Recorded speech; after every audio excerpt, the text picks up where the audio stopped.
Je m'appelle Caterina Milani. Je coordonne les initiatives internationales pour les YMCA du Québec. Et je suis ravie d'être avec vous aujourd'hui. Je fais aussi partie du comité de coordination du collectif de la société civile québécoise qui participera à la COP26. Donc, il y a de nombreux partenaires qui sont avec moi aujourd'hui. D'ailleurs, on a organisé cette série de webinaires-là en collaboration avec la FTQ, la COSI, qui est l'Association québécoise des organismes de coopération internationale, SUCO, Oxfam Québec et le Comité de solidarité de Trois-Rivières, qui sont les partenaires actuels du collectif de la société civile qui se rendra à la COP26 en 2021. Et là, pour ceux qui se demandent qu'est-ce qu'un collectif de la société civile, qu'est-ce que cette bête qui existe et dont on n'a jamais entendu parler, c'est en fait des collectifs de la société civile. C'est un projet que les YMCA du Québec mettent sur pied depuis plus d'une dizaine d'années afin d'encourager la population qui souhaite s'engager dans différents événements à caractère internationaux où la société civile mondiale est mobilisée, en partenariat avec des partenaires spécifiques à chaque fois. Pour plusieurs années, depuis plusieurs années, en fait, on travaille en étroite collaboration avec la FTQ et avec la COSI, avec Oxfam aussi de plus en plus. Bref, pour ceux qui seraient intéressés à en savoir plus sur les collectifs, qui sont brièvement des projets en 3 volets, il y a une portion pré-départ, une portion sur place et une portion engagement au retour. C'est des projets qui durent environ 1 an préalablement à l'événement en question. Le prochain événement auquel on va participer, c'est la COP26, bien évidemment. Donc, pour ceux qui sont intéressés, on va mettre les coordonnées dans le chat. Et vous pourrez communiquer avec nous aussi. Je vais mettre mon courriel pour ceux qui sont intéressés à avoir plus d'informations. Donc, sans plus tarder, je vous présente nos invités d'aujourd'hui à qui on a demandé de vous parler brièvement sur la participation du Québec à la COP26, quel est le rôle du Québec et quel est son potentiel, pour ceux qui souhaiteront répondre à cette question-là. Donc, on va avoir avec nous Caroline, qui est analyste principale en politique climatique chez Équiterre, où elle influence les gouvernements provinciaux et fédéraux pour augmenter leur ambition et leur action climatique. Avant de se joindre à l'équipe d'Équiterre, Caroline était stratège en impact social chez Credo, une entreprise certifiée B Corp. Citoyenne engagée, Caroline a à cœur la place des jeunes dans le processus d'élaboration de politiques publiques. En 2018, elle a représenté la jeunesse canadienne au Youth 7, un sommet officiel d'engagement des parties prenantes du G7 de Charlevoix. C'est elle qui négocie en matière de changement climatique et d'environnement pour la délégation canadienne. Caroline est graduée de la maîtrise en politique publique de la Lee Kuan Yew School Public Policy de l'Université de Singapour et détient un bac en sociologie de l'Université d'Ottawa. Elle croit que la transition écologique est une opportunité de construire une société plus juste et plus inclusive et plus heureuse pour tous. Merci, Caroline, d'être avec nous. Merci de me recevoir. Je vous partage à l'instant la bio de notre deuxième invité. Désolée de les lire, je ne les connais pas par cœur encore. Donc, Denis Côté est analyste des politiques à l'Association québécoise des organismes de coopération internationale, la COSI, depuis 2015. Il anime la communauté de pratique en environnement de la COSI depuis 2016 et a participé aux deux dernières COP en Espagne et en Pologne. Denis est aussi un actif membre du comité de coordination du collectif de la société civile québécoise qui participera à la COP26 avec notre prochain invité, Patrick Rondeau. Patrick est conseiller syndical en environnement. Patrick Rondeau est conseiller syndical environnement et transition juste pour la Fédération des travailleurs et des travailleuses du Québec depuis 2019. Il a été conseiller régional pour la FTQ, la grande région métropolitaine, de 2012 à 2019. Il a également été en charge de la mobilisation et a coordonné plusieurs campagnes nationales à la FTQ, dont la campagne Minimum 15 $. Il est membre du comité de coordination du Front commun pour la transition énergétique depuis 2016. En 2018, il a coordonné le sommet pour une transition énergétique juste au Palais des Congrès. Il a été membre du groupe de travail sur l'électrification pour l'élaboration du plan d'électrification de lutte au changement climatique du gouvernement du Québec. Il a coordonné différentes délégations de la FTQ et du Fonds de solidarité FTQ aux conférences des parties de l'ONU, les COP, depuis 2015. Patrick a finalement participé à différents comités de travail durant les COP sur le sujet de la transition juste. Et bien, coordination du collectif. Notre dernier invité, et non le moindre, Eddie Pérez, pour ceux qui ne le connaissent pas encore, s'est joint à Climate Action Network Canada, Réseau d'action Climat Canada, en janvier 2018. Après avoir travaillé à Genève avec le groupe d'experts intergouvernemental sur l'évolution du climat, plus connu comme le GIEC, tout en complétant sa maîtrise en gouvernance climatique. Il possède de l'expérience en diplomatie climatique. Il fait notamment partie d'un groupe consultatif canadien sur l'environnement pour l'accord économique et commercial global entre le Canada et l'Union européenne. Lors des conférences climatiques à l'ONU, Eddie est responsable de la rédaction des politiques, l'analyse et le suivi des négociations pour le réseau Action Climat au sein de l'équipe du gouvernement du Canada. Donc, bienvenue à vous quatre. Sans plus tarder, je leur laisse la parole et on aura une période de questions par la suite. Je vais peut-être passer la parole à Patrick afin de nous, Pat, si tu veux nous partager un peu les modalités en Oui, ce qui concerne la prise de absolument. parole et les questions. Et après ça, c'est moi qui débute, si je ne m'abuse. Exactement, Fait que donc tu j'enchaînerai. pourras enchaîner directement. Merci, OK. Patrick. Ben écoutez, bienvenue tout le monde. Merci beaucoup, Katharina. Quelques modalités si vous n'êtes pas familier avec Zoom. Donc, quand vous balayez votre écran, vous avez une barre de menu qui apparaît complètement dans le bas avec muet, arrêter la vidéo, participation, participants, converser, etc. On vous invite à cliquer sur participants. Donc, la liste des participants va apparaître sur votre droite.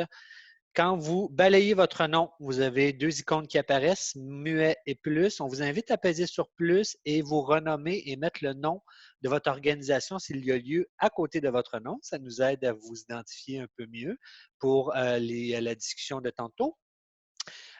Et aussi, on vous invite à attendre en fait la fin des présentations pour poser des questions. Si jamais vous avez des questions qui vous brûlent les lèvres et les doigts, vous dites mon Dieu, je n'en peux plus, il faut absolument que je m'exprime. On vous invite à l'écrire dans la boîte de conversation et on prendra les questions prioritairement à partir de la boîte de conversation après. Sinon, on vous demande de lever la main. Lever la main, même chose, si vous cliquez sur participants, vous avez la liste des noms et en bas, vous avez trois icônes, inviter, me mettre en sourdine et lever la main. Vous n'avez qu'à cliquer sur lever la main et on vous accorde le tour de parole et baisser la main par la suite une fois que votre tour de parole a été fait. Simplement vous dire aussi, on va vous le mettre dans la boîte de conversation, mais comme Katharina le disait, c'est organisé par un collectif de la société civile.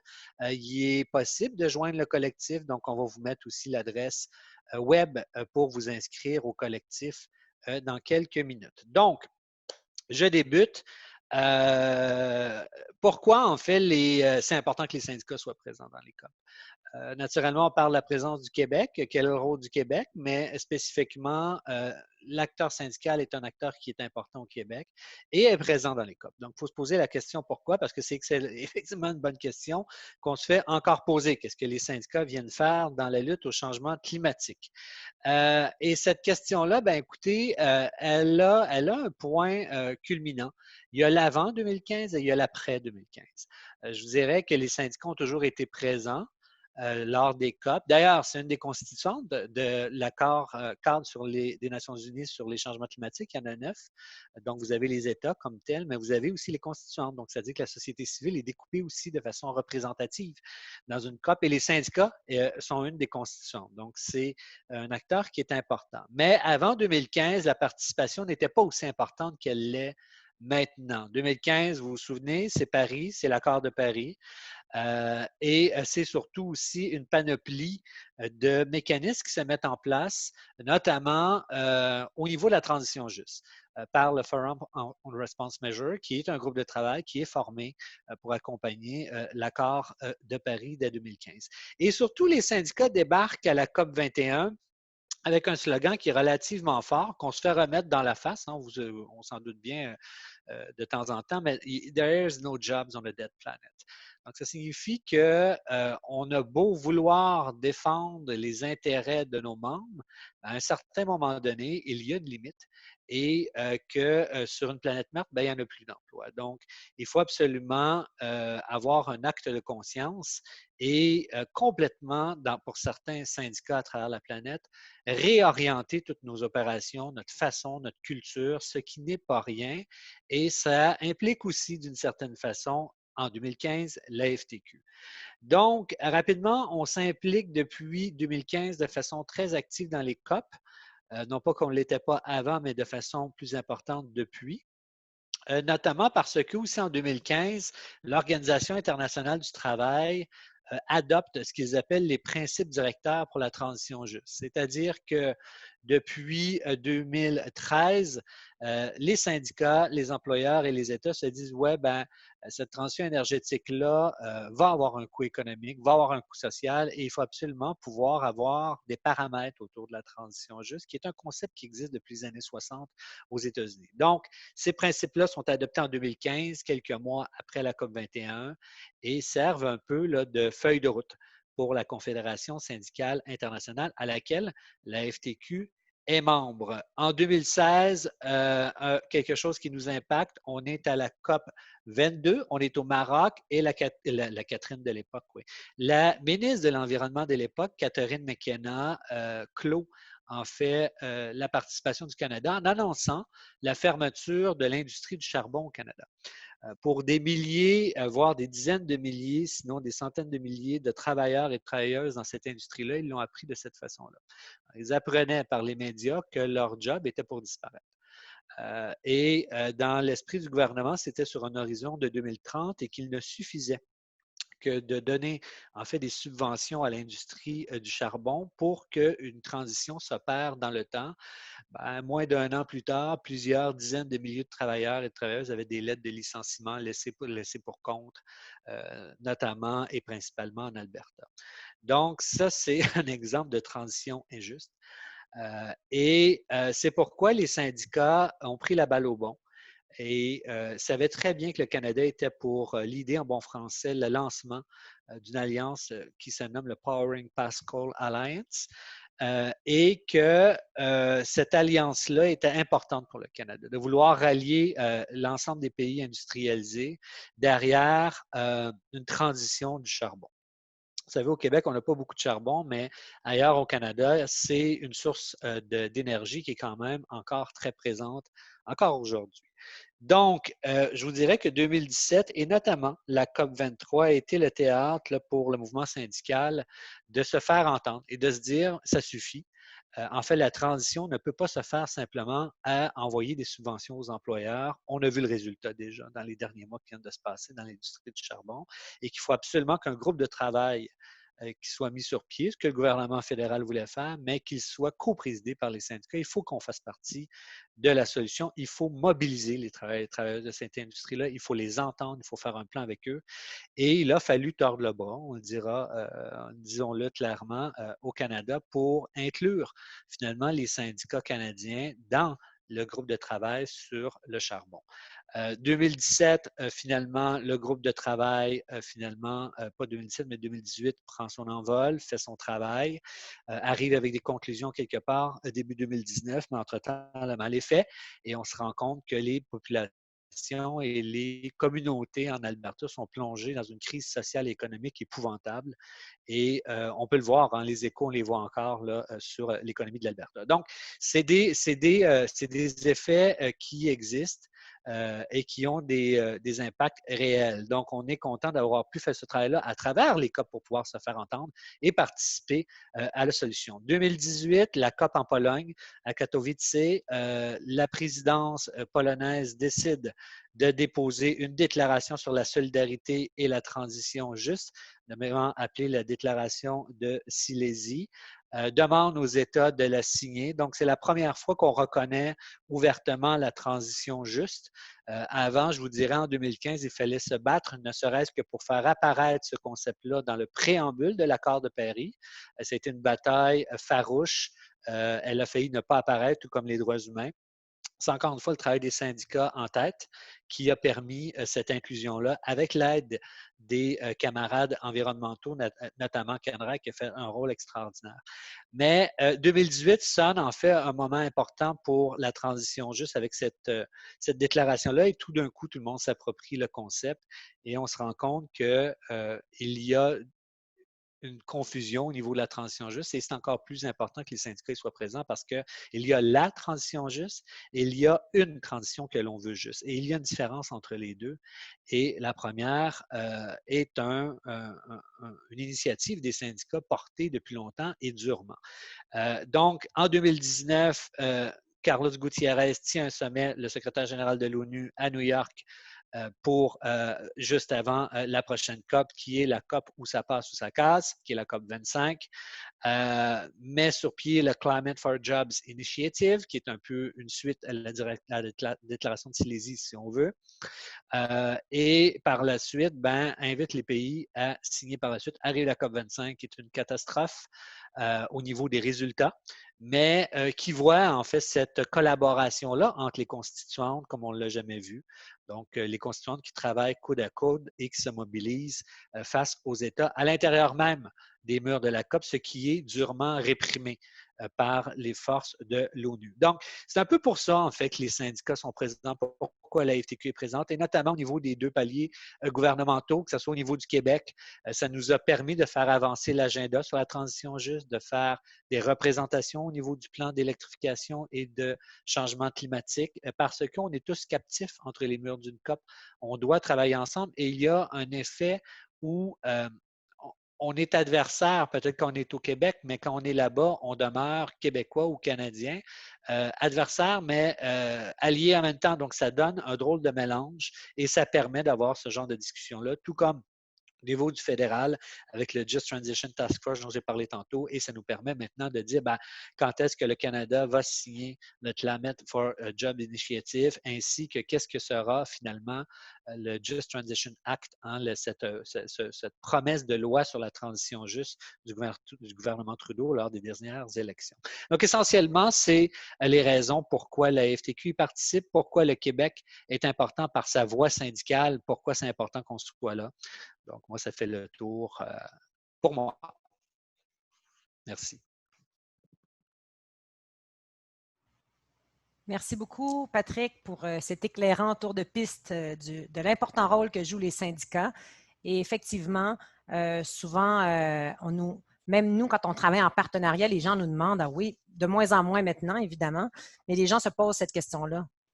Pourquoi on travaille avec les syndicats? C'est un incontournable, je pense, maintenant, particulièrement dans cette transition-là. Donc, merci beaucoup de nous avoir éclairés sur ce qui se passe au niveau des syndicats. Je vais maintenant passer la parole à Denis Côté qui va pouvoir nous parler un peu plus du milieu de la solidarité internationale. Denis, je te passe la parole.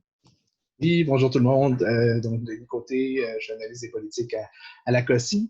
En fait, je voulais répondre à la question. On parlait du rôle et de l'importance de la participation du Québec comme tel dans les COP. Donc, je vais simplement faire 3 points. Garder ce cours. Aujourd'hui, on aimerait ça laisser plus d'espace aux questions et aux discussions. Mais d'abord, premier point, je dis, dans le fond, c'est important que le Québec participe, notamment parce que le Québec, même si le Québec n'est pas un pays, donc le Québec n'a pas nécessairement un siège à la table de négociation avec les autres pays du monde lors des COP, le Québec est un État fédéré et il y a beaucoup d'actions climatiques.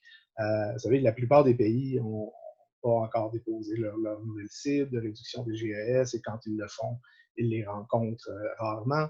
Donc, ça va prendre plus que le leadership des pays comme tel pour y arriver, donc à réduire les GES à travers le monde. Et il y a beaucoup d'acteurs sous-nationaux, donc les États, les villes, qui font beaucoup de travail dans ce sens-là.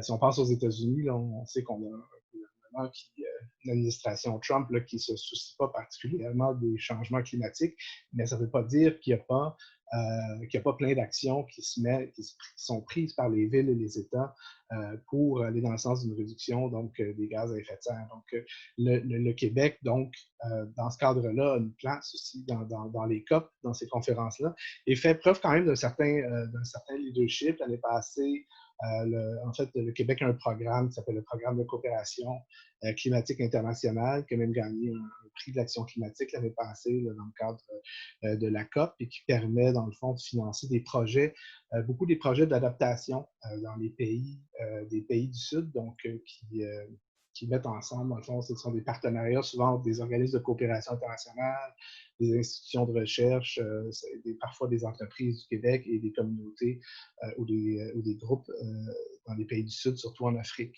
francophone puis en Haïti.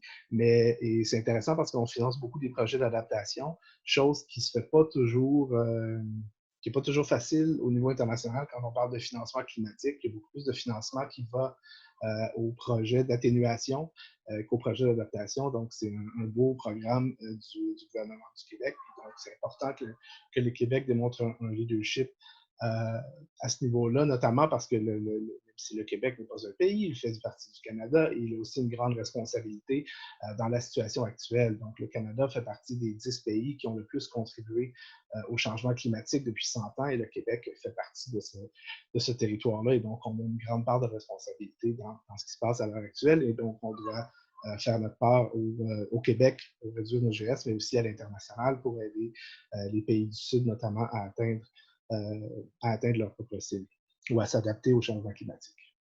Deuxième point, donc on parle souvent des États, mais donc il y a un rôle important de la société civile du Québec.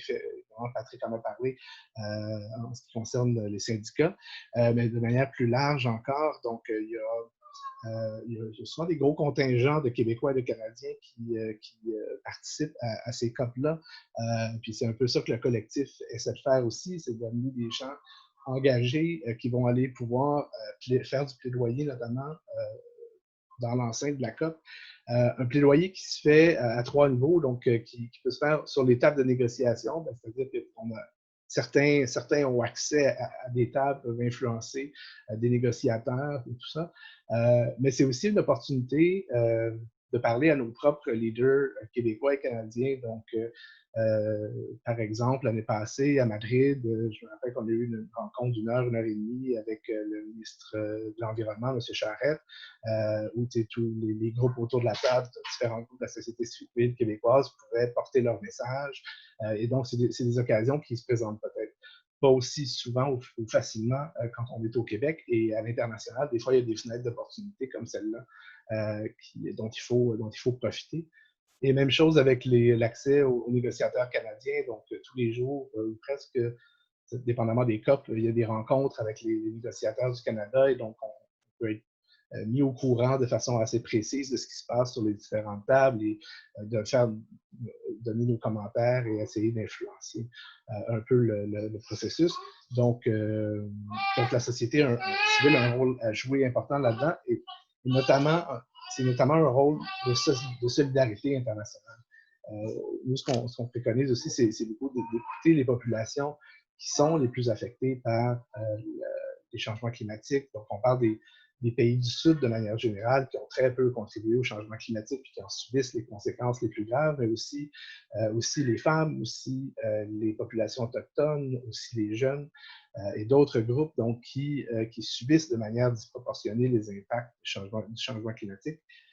Et donc, c'est important pour nous d'écouter d'abord ce que ces gens-là ont à dire, de ne pas prendre pour acquis qu'on sait ce qu'ils veulent, ce dont ils ont besoin, mais d'écouter dans ces enceintes-là ce qu'ils demandent et d'essayer de porter ce message-là donc, auprès de nos propres décideurs. Dernière chose, je dirais qu'il y a aussi, si on parle de l'importance de la participation du Québec à la COP, je dirais qu'il ça a des retombées aussi pour les participants, pour les réseaux, les groupes et les individus qui participent, notamment les gens, par exemple à travers un collectif comme ça, pour apprendre beaucoup sur le terrain, sur la manière dont fonctionnent les négociations, qui sont les pays qui bloquent et pourquoi, sur quels enjeux. Donc, les gens qui sont engagés en faveur de la lutte pour les changements climatiques, c'est très formateur comme expérience de participer à une COP et ça renforce le travail d'engagement ensuite quand on est de retour au Québec et ça renforce aussi les réseaux. Donc, beaucoup des groupes qui travaillaient un petit peu ensemble des fois avant, mais il y a des liens qui se créent. C'est un peu comme quand on voyage à l'étranger, là, en général, même comme individus sont pas, quand vous passez ceux qui ont eu la chance de faire ça déjà, passer 3, 4, 5 mois avec des gens dans un coin reculé du monde, il y a des liens de solidarité, d'amitié qui se développent, on dirait de façon plus intense que si c'était à la maison. Donc, il y a un peu ça aussi qui se passe entre les réseaux. Il y a des liens qui se créent entre les réseaux du Québec, les réseaux du Canada. Et donc, au retour, ça fait en sorte que le travail ici à la maison, au niveau national, provincial, est renforcé par grâce à ça. Donc, voilà, c'est les 3 points que je voulais faire sur le sujet. Merci beaucoup, Denis. C'est bouleversant et c'est important à la fois de savoir que le Canada est un des 10 pays ayant le plus contribué au changement climatique, d'où notre immense responsabilité, bien sûr, comme tu le disais, dans l'atténuation des impacts, d'un côté en étant à l'écoute des populations les plus vulnérables et en contribuant de façon financière à soutenir ces pays-là. Et j'ai trouvé très important aussi le dernier point que tu as amené sur le renforcement des réseaux. Participer à une COP, et on dit le rôle du Québec, mais participer à une COP en tant que Québécois faisant partie d'un réseau, a priori ou après, ça renforce effectivement les réseaux locaux, nationaux, internationaux de tous les gens qui luttent. Et on se rend compte, en fait, qu'on est beaucoup plus nombreux qu'on se l'imagine et on a des liens qui se bâtissent de façon à travailler tisser serré au retour. Donc, ça fonctionne, le tissage de la toile durant les COP.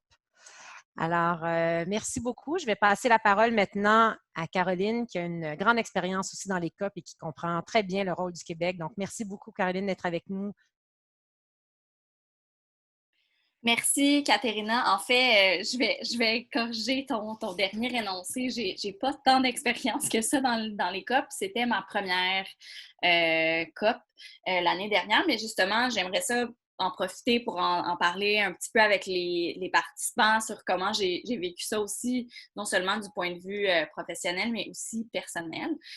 Donc, comme Caterina le disait, je suis analyste en relations gouvernementales sur les politiques climatiques, tant au niveau fédéral, du côté du Canada, que du côté provincial.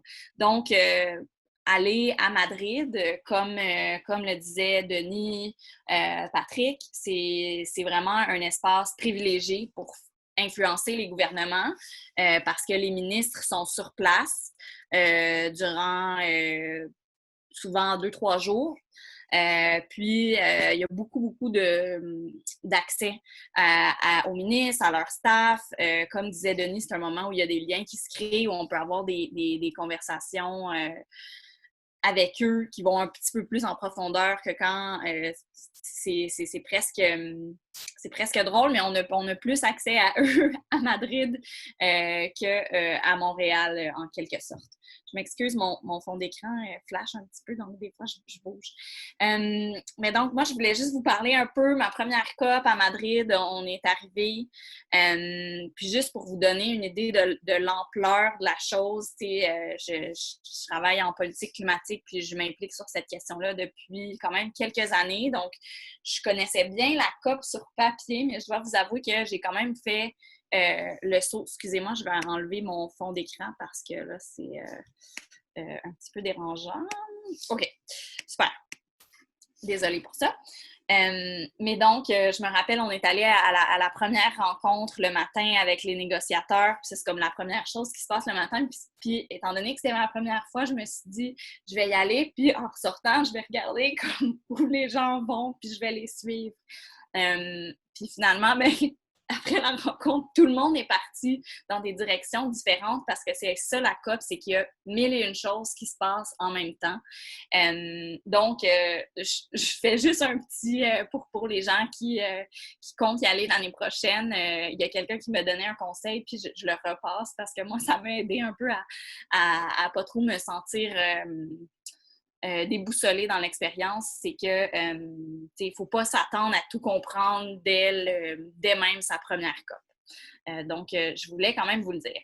Mais donc, maintenant, pour en revenir à l'aspect un peu plus technique et lié au travail des critères des COP, je pense qu'il y a une question, puis Patrick et Denis l'ont un petit peu abordé, mais qu'est-ce qu'une province fait dans une rencontre internationale sur un accord qui est entre des pays? Bien, grosso modo, il faut savoir que dans le partage des compétences au Canada, l'environnement est une compétence partagée. Donc, bien entendu, il y a certaines choses qu'on ne peut pas légiférer. Le Québec ne peut pas légiférer, comme par exemple le transport interprovincial ou encore les infrastructures interprovinciales, le transport maritime. Mais il y a quand même plusieurs choses que le Québec les provinces peuvent faire et donc s'est saisi de cette responsabilité-là. Puis, étant donné qu'on est le jour de la Saint-Jean, je me permets un petit détour par l'histoire du Québec. Donc, en 1965, dans une conférence devant le corps consulaire à Montréal, Paul Gérin-Lajoie, qui était alors le vice-premier ministre du Québec, a prononcé que dans tous les domaines qui sont complètement ou partiellement de sa compétence, le Québec entend désormais jouer un rôle direct conforme à sa personnalité et à la mesure de ses droits. Et donc, comme je le disais tout à l'heure, l'environnement étant une compétence partagée, l'environnement fait partie de cette espèce de prolongement à l'externe des compétences à l'interne du Québec. Donc, Eddie, je pense, va en parler en plus de détails et avec beaucoup plus d'expertise et d'éloquence que moi. Mais tout de même, je dirais rapidement que le Québec a une expertise qui est reconnue depuis plusieurs années sur la scène internationale en matière de climat. Donc, un exemple de ça, c'est notre système de plafonnement et d'échange, notre marché du carbone de façon plus connue. Donc, ça, c'est un accord qu'on a pris en 2014, si je me rappelle bien de la date exacte, avec la Californie. Donc, quand même, déjà là, on se disait qu'on se liait d'office avec un autre État qui n'est pas à l'intérieur de notre pays. Donc, c'est un exemple d'exercice de cette compétence-là à l'international. Un autre exemple, c'est celui qu'a mentionné Denis sur la finance climatique internationale. Je pense que le Québec était le premier, si c'est exact, le premier État à fournir ce type de financement-là à des pays en tant que province. Donc, le premier État fédéré à faire ça. L'autre chose que j'ajouterais, c'est que le contexte international en ce moment est aussi super propice à ce que les régions, mais aussi d'autres acteurs qui sont non étatiques comme les villes, les entreprises, aient un rôle bonifié dans l'action climatique. Puis quand je parle de cette scène internationale, ben c'est un ordre mondial un petit peu bouleversé, notamment avec certains pays qui ont un rôle un peu plus belliqueux. Les États-Unis qui se sont retirés de l'accord de Paris. Donc, ça change. Et puis, c'est un retrait qui est en cours, là, mais ça ne change pas le fait que les autres pays sont encore liés par l'accord de Paris. Mais il y a plusieurs États américains qui se sont joints à des coalitions pour dire, ben nous, we are still in. Et donc, dire que on peut quand même réduire les émissions, même si on est juste une région, même si on n'est pas nécessairement parti à l'accord de Paris. Et je dis ça sans minimiser le rôle de l'accord, parce que sinon, je sens que Eddie va me taper sur les doigts. Donc, bref, à Madrid, nos priorités, on en avait quelques-unes. Je vais passer à travers relativement rapidement, mais l'année 2019, j'essayais de me rappeler, on est rendu en quelle année avec l'espèce de conjoncture bizarre dans laquelle on est, on oublie le moment. Mais donc, l'année 2019, c'était une année importante en prévision de l'année 2020, la COP26, qui est le moment où les États doivent rehausser leur ambition et donc ce qu'on appelle leur contribution déterminée au niveau national. Donc, finalement, c'est leur cible, en d'autres mots. Donc, ça, c'est un exemple d'un moment international qu'on peut utiliser pour mettre la pression, finalement, sur le Québec pour dire, bien, regardez, tous les pays, révisent leur cible à la hausse. Donc, vous, si vous êtes réellement, si on veut réellement être un leader sur la scène internationale, le Québec doit faire de même. D'autres priorités pour nous, c'était que le gouvernement participe aux discussions sur la transition juste, comme disait Patrick tantôt, et réfléchisse à comment ça s'applique au Québec, particulièrement dans les secteurs du transport, de l'industrie, de l'agriculture et du bâtiment.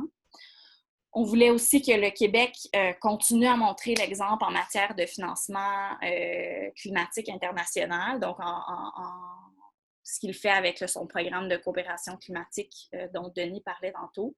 Et puis, je vais m'arrêter là, puis je ferai juste une petite conclusion sur, OK, mais on est reparti avec quoi pour le Québec de cette COP-là?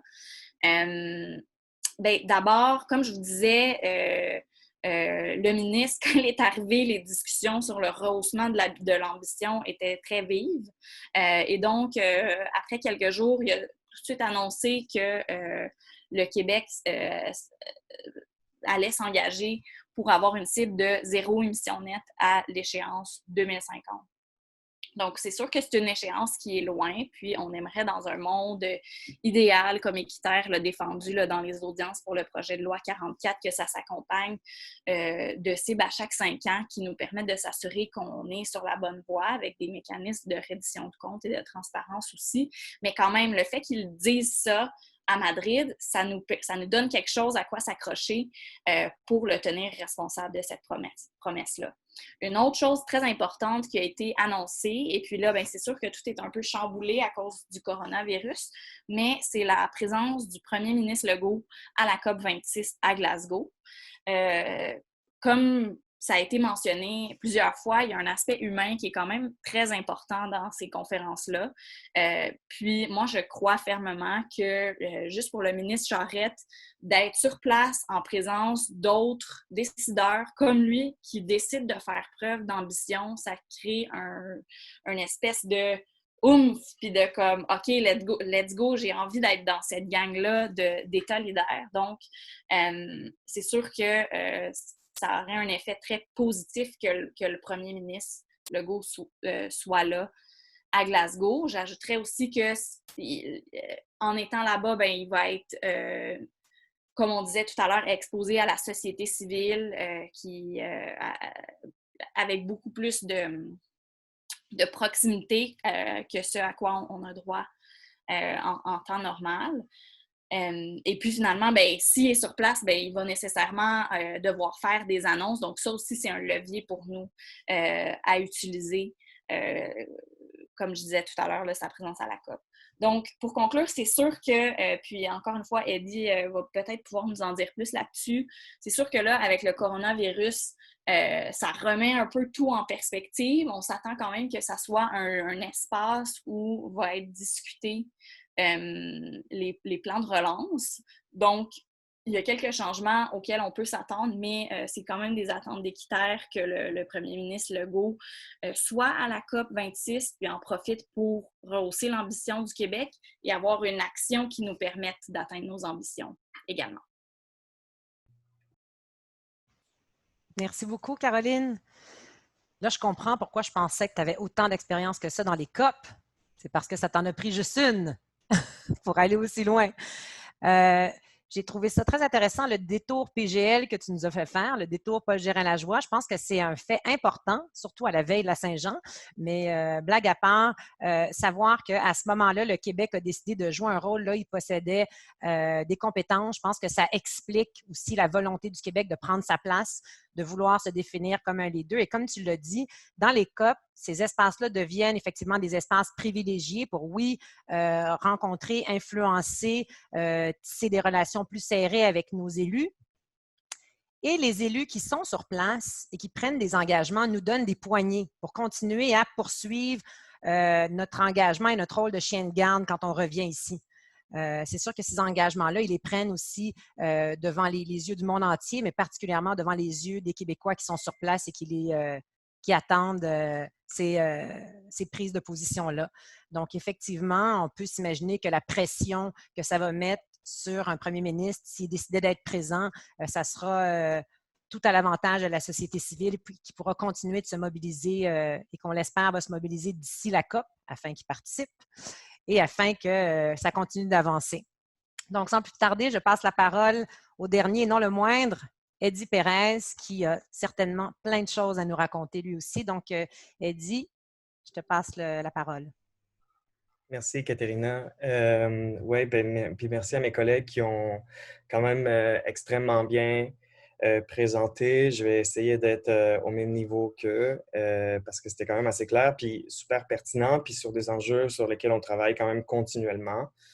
Puis, je me suis dit, je ne sais pas si tout le monde ici lit le Journal de Montréal. Moi, je lis certaines chroniques du Journal de Montréal. Aujourd'hui, Claude Villeneuve a vraiment écrit une chronique sur la Saint-Jean. Et puis, il y a une phrase qui m'a comme quand même un peu marqué. Puis, il dit « La grandeur du Québec ne dépend que de la volonté de ceux qui le composent et le font vivre. Ça n'appartient qu'à nous et nous l'ignorons. » Et je pense que je veux essayer de peut-être résumer ma présentation en un mot, puis c'est le mot volonté. Et puis, à l'intérieur, autour de ce mot-là, ce que je veux présenter aujourd'hui, c'est évidemment la volonté du Québec là-dedans, mais aussi comment est-ce que cette volonté-là s'est créée autour d'une COP. Là-dessus, je veux juste peut-être commencer en disant que le Québec a conclu à peu près plus de 700 ententes internationales avec près de 80 pays et d'autres États fédérés depuis vraiment toujours. Puis en ce qui concerne la Convention climatique, en 1992, le Québec a signé, en fait, a rédigé un décret et l'a adopté à l'Assemblée nationale où on reconnaît la volonté indépendante du Québec d'affirmer sa responsabilité quant à la mise en œuvre sur son territoire de la Convention climatique. Et qu'en conséquence, et tenant en compte de ses compétences, il définit ses propres politiques, il définit ses propres stratégies et il définit ses propres programmes. Ça, c'est tout écrit par décret depuis 1992, c'est toujours à jour. Et puisqu'on compte, le Québec est tenu par ces ententes-là à l'échelle internationale. Et puis, le gouvernement, ça veut dire, il s'engage non seulement à participer aux discussions nationales et internationales, mais il s'engage à veiller à ce que les préoccupations et les positions des Québécois soient considérées lors des discussions sur la mise en œuvre de la Convention, ainsi qu'à l'égard de tout nouvel engagement que le Canada se propose de promouvoir au plan international. Alors, moi, je vous parle de quelque chose qui a été signé en 1992. Quel engagement a été signé il y a 5 ans? L'Accord de Paris. Là-dessus, ce qu'il faut comprendre aussi, c'est que le gouvernement du Québec adhère par décret à l'intérieur de l'Assemblée nationale aux principes et aux objectifs de la Convention climatique de laquelle on parle aujourd'hui, et puis aux objectifs que la Convention se donne, et il s'y déclare lié. Et le mot lié est extrêmement important parce que le Québec, il est tenu de respecter en fait les objectifs qu'il se donne et il a une indépendance. Ça veut dire, non seulement il a l'indépendance de pouvoir mettre en avant ses propres priorités, mais il a aussi, le Canada, il discute directement avec les autres États, fait partie du processus de vote, mais le Québec se donne non seulement le mandat de présenter ses priorités auprès du gouvernement canadien, mais aussi auprès de la Convention cadre. Et c'est pour ça que depuis 1992, à l'intérieur de la Convention, le Québec se donne l'autonomie de financer des programmes à l'ONU, de financer la finance climatique, de démarrer, de coprésider de différentes stratégies internationales.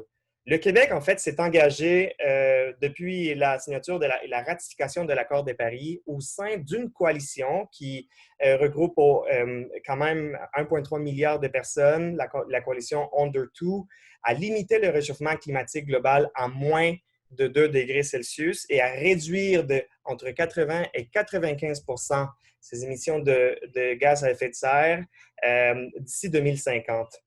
Et il y a une reconnaissance non seulement de la place que le Québec peut jouer à l'intérieur de ces négociations-là, mais comment il peut activer ces dynamiques politiques afin de jouer le jeu avec d'autres acteurs similaires à lui, mais il se met aussi au même niveau que d'autres États et négocie avec ces États-là afin de faire valoir ses positions.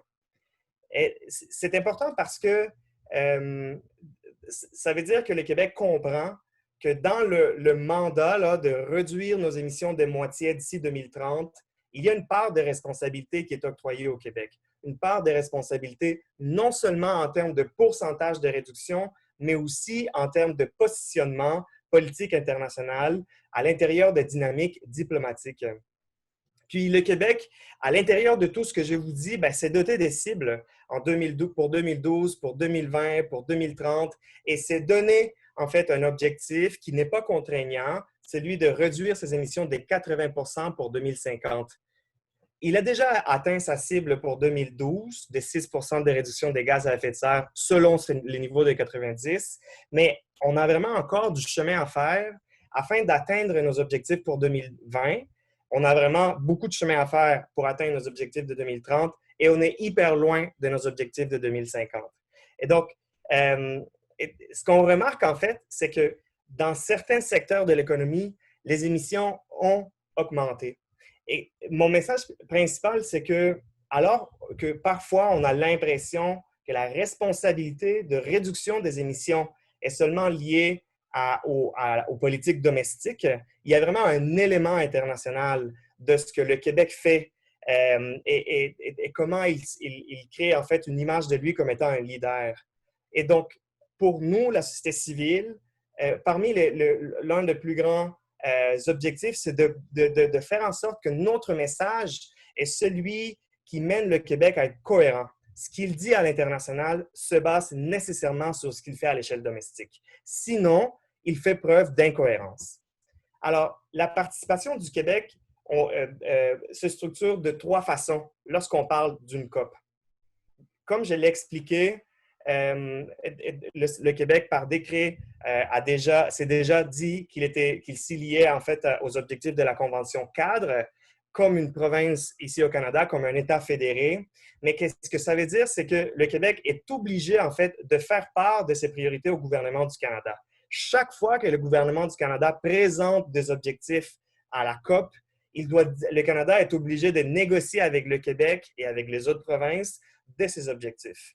Il y a un droit constitutionnel, une pratique constitutionnelle qui est confirmée et donc il y a un pouvoir exclusif des provinces de mettre en œuvre des politiques dans lesquelles ces deux paliers-là s'entendent. Et donc, au Québec, il y a vraiment une relation importante entre le ministère des Relations internationales et de la francophonie, avec lequel la COSI travaille, et le ministère des Affaires étrangères pour définir, en fait, ces priorités-là. Donc, ça, c'est la première partie. Autrement dit, alors qu'on s'en va vers la COP, le Québec doit décider avec le Canada des priorités que le Canada va porter à la COP. Ça, c'est la première chose. La deuxième, c'est que le Québec s'engage, puisqu'il a déjà fait preuve d'une volonté d'agir seul et autonome, à travailler directement avec différentes organisations intergouvernementales. La première étant la Convention cadre des Nations unies, celle qui organise les COP, mais la deuxième, c'est le deuxième type, c'est toutes les organisations intergouvernementales qui existent. Je vous donne un exemple. Le Québec finance l'Organisation internationale de la francophonie. Et quand il va au COP, il rencontre aussi ces organisations-là parce qu'il veut savoir comment l'argent qui vient du Québec est utilisé pour l'avancement de l'agenda de ces organisations-là. Et donc, ce n'est pas juste l'appui financier aux organisations intergouvernementales, c'est aussi l'appui financier qui se fait de façon bilatérale aux différents pays. Le Québec a signé des ententes avec la Colombie, avec le Chili, avec plusieurs pays francophones en Afrique. Il a signé des ententes avec la Chine, il a signé des ententes avec l'Union européenne, avec la France, avec la Belgique. Il signe des ententes avec plusieurs États aux États-Unis. Caro a parlé de la Californie, mais il est vraiment très présent dans son engagement de s'assurer, en fait, que ces relations commerciales et diplomatiques puissent être influentes. Comme je l'ai dit au début, plus de 700 ententes avec différents partenaires un peu partout dans le monde. Et donc, pour résumer cette partie-là, le Québec fait 3 choses. La première, c'est définir les priorités avec le Canada. Deuxièmement, travaille avec les organisations intergouvernementales comme l'ONU, l'Organisation internationale de la francophonie. Puis troisièmement, a une relation directe bilatérale avec différents pays pour faire avancer ses objectifs. Alors, François Legault participera à la COP26.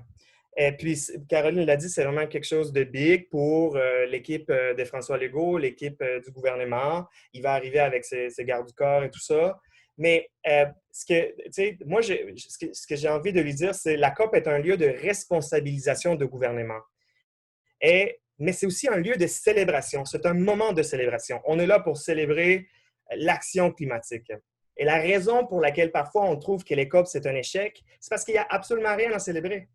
Et donc, puis là-dessus, la réflexion que j'ai par rapport au Québec aujourd'hui, c'est que nos choix domestiques, la façon dont on fait de la politique devrait réellement refléter nos espoirs plutôt que de refléter nos craintes. Et donc, c'est pour ça que le Québec se donne ces objectifs-là depuis 30 ans. Parce qu'il sait qu'il a quelque chose à dire. Il y a un espoir de faire avancer l'agenda du Québec, l'agenda des francophones de l'Amérique du Nord. Et j'ai 2 minutes. Et donc, donc, le rôle que le Québec prend à la COP a vraiment toujours été remarqué. Mais ces dernières années, la portée politique de la Voix du Québec a été réduite par un manque de vision politique, par un manque de reconnaissance de la place que le Québec peut occuper. Mais malgré tout, il continue de signer des ententes. Vous verrez, le Québec va présider plusieurs coalitions en 2020, puis il va les annoncer, mais on n'entendra pas parler parce qu'on ne sait pas qu'est-ce que ça veut dire à l'échelle domestique. Et donc, c'est pas... le deuxième élément que le gouvernement du Québec doit tenir en compte, c'est que ce n'est pas juste le gouvernement qui est là, c'est aussi ses syndicats, les secteurs privés, c'est les jeunes, c'est les journalistes, c'est les universités et la société civile qui est représentée par cette coalition. Donc, la question que je pose, en fait, et j'aurais aimé, en fait, avoir un représentant du gouvernement du Québec ici, c'est quel Québec sera présent lors de la COP26? Et là-dessus, son histoire, son narrative devra être caractérisé par les priorités qu'il va amener en fonction des priorités qui seront établies à la COP26. Et il y a 4 piliers qu'il faut tenir en considération.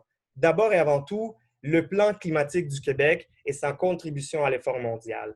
Deuxièmement, la capacité d'être cohérent entre l'action climatique internationale et l'action climatique à l'échelle domestique, notamment en considérant la COVID-19. Troisièmement, comprendre l'importance de l'intersectionnalité, surtout en ce temps post-COVID, entre différents enjeux et différentes crises qui affectent le Québec, mais aussi ses partenaires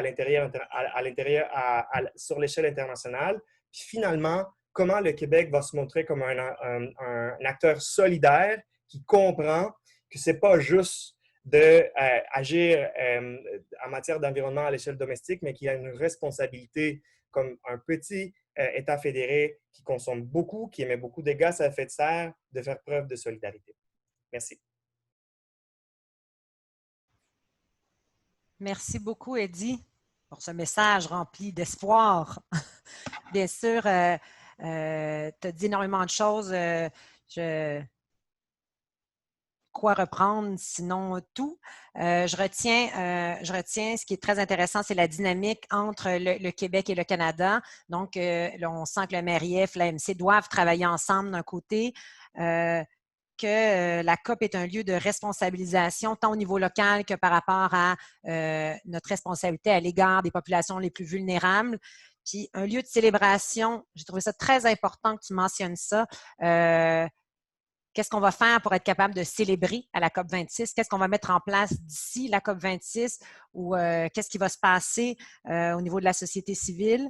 Puis quand tu parles de célébration, je me dis effectivement, il y a un ensemble de secteurs qui s'engagent maintenant. Ce n'est plus qu'une question environnementale. Ça fait longtemps que ça a débordé et on voit des secteurs extrêmement importants, très diversifiés, qui font la richesse justement de notre engagement climatique au Québec. Donc, on espère que ça va se refléter dans cette dynamique-là diplomatique particulière dont tu parlais, qui fait que le Québec va prendre sa place à l'échelle internationale. Et on espère vraiment pouvoir assister à ça avec la présence de François Legault là-bas. Donc, merci beaucoup, Eddie. Merci tout le monde. Maintenant, je vais ouvrir une brève période de questions. Le temps file. Je pense que pour ceux qui sont capables de rester un peu plus longtemps, on risque de déborder de 5-10 minutes. Donc, ce que je vais vous proposer, c'est de prendre des questions, peut-être 3-4 questions à la fois, puis vous demander de vous présenter, s'il vous plaît, de nous dire à qui s'adresse votre question, si elle s'adresse à quelqu'un en particulier. Et on va prendre 3-4 questions en rafale et on va essayer d'y répondre par la suite. Donc, j'ouvre la période de questions. Vous pouvez soit le mentionner dans le chat ou tout simplement lever une main si vous le voulez. Vous avez un petit onglet qui s'appelle Raise Hand.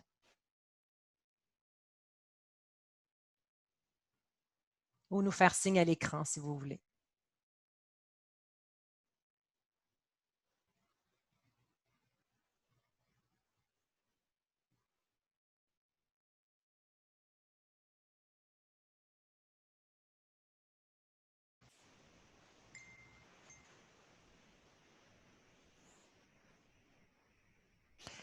Est-ce que vous avez des réactions par rapport à ce qu'on a entendu? Est-ce que ça soulève quelque chose chez vous? Des préoccupations, de l'espoir?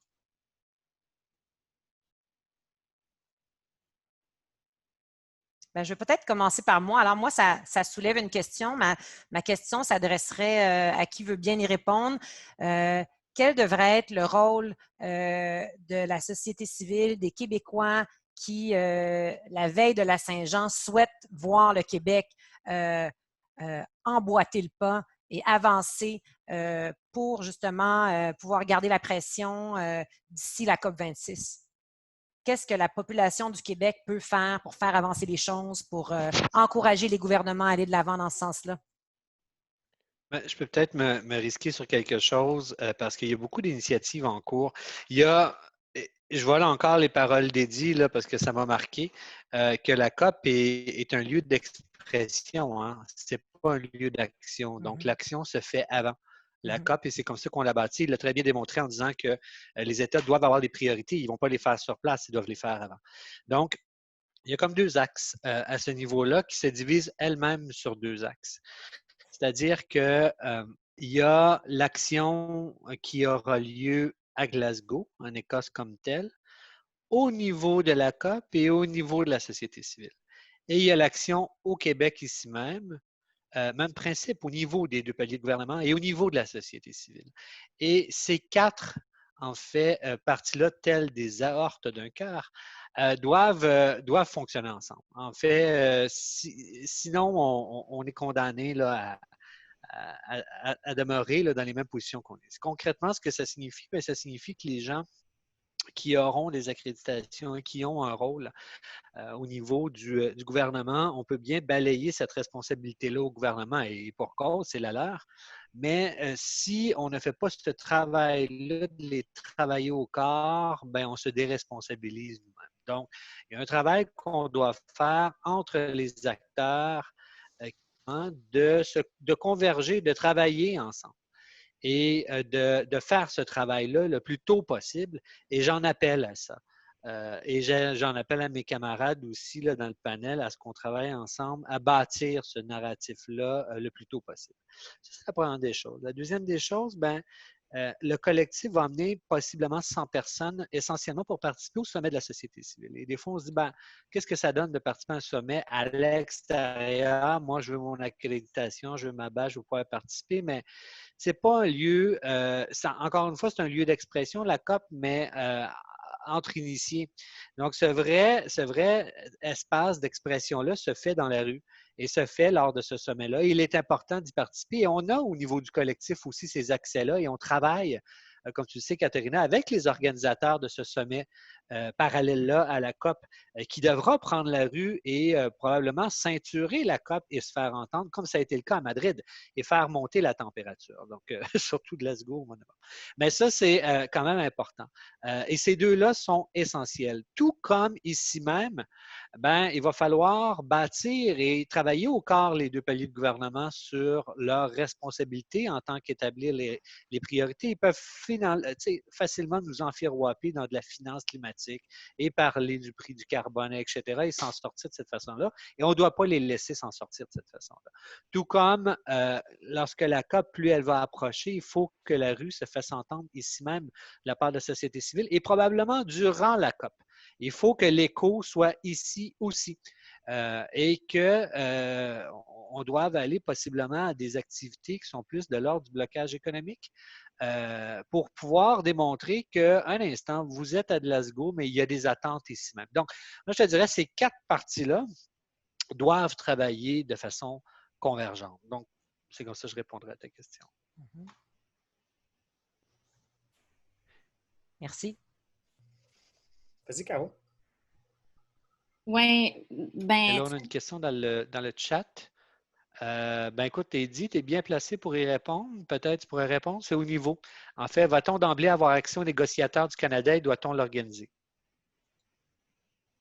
Ben, Caro parlait. Caro, tu veux-tu comme répondre à cette question-là? Parce que je suis pas certaine de pouvoir répondre à la question qui est dans le chat. Je voulais juste ajouter un petit quelque chose à la très bonne réponse de Patrick, qui était que euh, le- par rapport au moment dans lequel on se trouve aujourd'hui, alors que les gouvernements déjà prévoient comment ils vont relancer les économies, je pense qu'il y a un moment d'activisme qui est d'activisme, puis bon, ça peut prendre différentes formes, que tout le monde a des façons différentes de s'impliquer, mais pour la société civile, de dire au gouvernement, puis je l'utilise au pluriel, tant au fédéral qu'au provincial, que c'est encore important pour nous, ces questions-là environnementales, puis qu'on veut que notre façon de se relever de cette crise-là ne contribue pas à d'autres crises, qu'elles soient économiques ou climatiques, dans le futur. Donc, à très court terme, je pense qu'il y a peut-être certains politiciens qui pourraient penser que ben non, les Québécois en ce moment, ce qu'ils veulent, c'est seulement que l'économie reparte, revoir leur emploi. Puis je ne minimise absolument pas toute la souffrance qui a été causée par la crise du COVID, loin de là, mais il y a une façon de répondre à cette souffrance-là, tout en répondant à d'autres inégalités, à d'autres problèmes dans nos systèmes que cette crise-là a révélés. Donc, je pense que c'est un moment où on doit faire savoir à nos élus que c'est encore important pour nous, puis que c'est ça nos attentes. Et puis ça facilite un peu le chemin vers la COP 26. Peut-être pour répondre à la question de Pierre. Donc, le réseau Action Climat organise en fait certaines rencontres avec l'équipe de négociation du Canada bien avant que la COP commence. Et on a vraiment beaucoup de rencontres au quotidien avec eux, avec l'équipe. C'est sûr qu'il y a matière à ce que ce soit beaucoup plus ouvert et plus inclusif pour que les négociateurs puissent entendre davantage de plusieurs milieux de la société civile. Mais les gens qui auront l'accréditation à l'intérieur des lieux peuvent participer aux rencontres que le réseau Action Climat organise avec les négociateurs, avec l'équipe des ministres. Puis je pense aussi que le gouvernement du Québec va vouloir organiser une rencontre entre la société civile et différents membres de l'équipe du ministre et le ministre lui-même, ou même peut-être le premier ministre. Donc il s'agit aussi de bâtir ces attentes-là avant, je veux dire peut-être 3 semaines avant que la COP commence, pour qu'ils sachent qu'il y a un bon groupe de la société civile qui sera là. Puis ça m'amène à mon deuxième point. Il y a 2 types de messages qui sortent d'une COP. Le premier, c'est qu'est-ce que la COP a accompli en matière de négociation, donc comment est-ce qu'un agenda climatique a avancé. Puis le deuxième, c'est est-ce que ça répond aux attentes du public. Puis je me souviens toujours du président de la COP 25 du gouvernement chilien qui m'avait dit on a ignoré la voix du public. On a ignoré la voix de l'extérieur. On n'a pas compris. C'est pas parce qu'il l'a fait de façon volontaire, c'est parce que les COP, c'est parfois un lieu technique où les diplomates se sentent tellement dans leur bulle qu'on on se donne pas le temps en fait d'écouter ce que la société civile est en train de dire à l'extérieur. Là-dessus, le Québec est très bien positionné en amenant un important contingent de groupes organisations québécoises, en ayant une société civile qui est très bien informée, qui est capable de poser des gestes, qui est capable de parler aux médias, qui est capable d'écrire dans les réseaux sociaux. Et donc, là, ce genre de détails-là, le gouvernement l'écoute et c'est ce rapport de force-là qui bâtit en fait le narratif sur la participation d'un pays ou d'un État fédéré dans ces COP.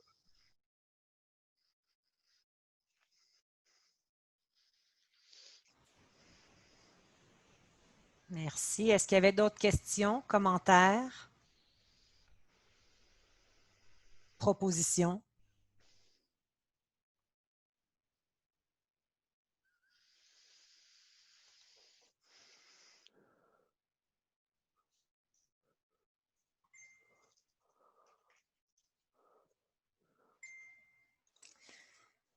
Donc, ce qu'on souhaite, c'est de continuer à travailler ensemble, de continuer à se concerter, à s'aligner, garder la pression, comme Caroline le disait, faire entendre notre voix aussi, prendre la parole, faire entendre la voix de la société civile afin que la relance soit non seulement juste, mais qu'elle ne nuise pas davantage à la question des changements climatiques. Au contraire, que ça soit une opportunité pour aller de l'avant de façon constructive et qu'on n'augmente pas les inégalités encore là, qu'on comprenne dans nos plans de relance l'importance de travailler sur l'intersectionnalité, tous les secteurs ensemble et on se souhaite d'être là en force, non seulement à la COP26, mais au sein du collectif. Comme on vous l'a dit, on travaille 1 an à l'avance.